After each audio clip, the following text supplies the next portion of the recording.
Hello everyone, my name is Mohammed Uzair Farouk and the designer I picked is Paul Klee. So we will be analyzing his background and biography, his historical influence in art and graphic design, as well as his paintings.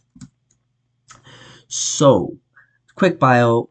Paul Klee was born in 1879 in Switzerland and is considered both a German and a Swiss painter. Klee's parents were musicians, and as such, they wished for Klee to focus on becoming a musician. However, during his teen years, Klee believed that modern music lacked meaning for him. He felt he was trapped in the traditional methods of music in the 18th and 19th century and couldn't explore as creatively as he could with art.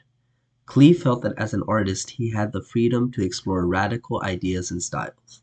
In 1898, he began studying art at the Academy of Fine Arts in Munich with Heinrich Nair and Franz von Stuck, much to his parents' reluctance. According to the article, he excelled at drawing but lacked any natural color sense, even going so far as to saying, "I probably would never learn to paint." Nonetheless, in 1914, when Klee's artistic breakthrough came, he wrote, "Color has taken possession of me. No longer do I have to chase after it. I know that it has hold of me forever. Color and I are one. I am a painter." Oh yeah, that's it. Sorry. "Color and I are one. I am a painter." So his legacy is comprised about 9,000 pieces of artwork. Now, Paul Klee's historical influence in art and graphic design. So as Klee got obsessed with the idea of freeing the mind via graphical design or artwork, he began to radically break away from the traditional style of painting. This was quite a significant change as most artists during that time clung to the traditional approach to art. Klee, along with members of the German Expressionist Der Blaue Reiter group, believed that the material world shouldn't influence art, but rather art should consist of the metaphysical realm. They pioneered an approach to art making that would become known as abstraction. Their paintings expressed emotion and the unconscious, utilizing strokes and symbols. If objects of the material world were to be used in Klee's artwork, they would take on a whimsical, fantastical appearance. So here are some of his artwork. So I picked three, yeah, about 10 pieces of artwork from Paul Klee, ranging from 1915 to 1940. 1940 was about close to his death. So these two paintings right here actually were when he was on his deathbed, and they were influenced by death too. This is actually called Death and Fire. But anyways, so Klee has been variously linked with Cubism, Surrealism, Abstraction, Futurism, and Expressionism. Though his pictures aren't easy to classify, he interpreted new art trends his own way. So as you guys can see through his artworks, the concepts of Cubism, Surrealism, Abstraction, Futurism, and Expressionism can be identified. So let's take the painting of Mount Niacin as an example.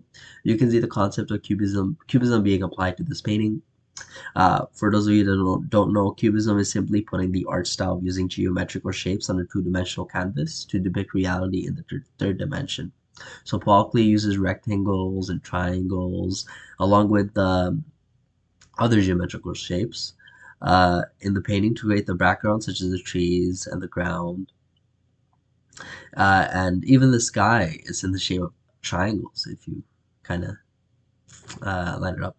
But anyways, so in the harbor with sailing ships, this one right here, this is actually a beautiful painting right here. It was made by Paul Klee in 1937. We can still see the concept of cubism being applied, as you can see triangles, lines, etc., etc. Geometrical shapes representing ships. Um, the overall style of the painting isn't as chaotic or messy as it was in Mount Niacin painting. So it has become a lot cleaner and hence clearer. Klee's use of color is also improved. And there's a lot more like negative space as compared to this. Um, Through time, you can see Paul Klee get more and more familiar with color theory. So, there's a bit like unsaturated colors here.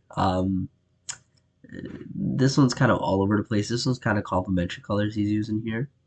This one's great. This one's a beautiful painting right here.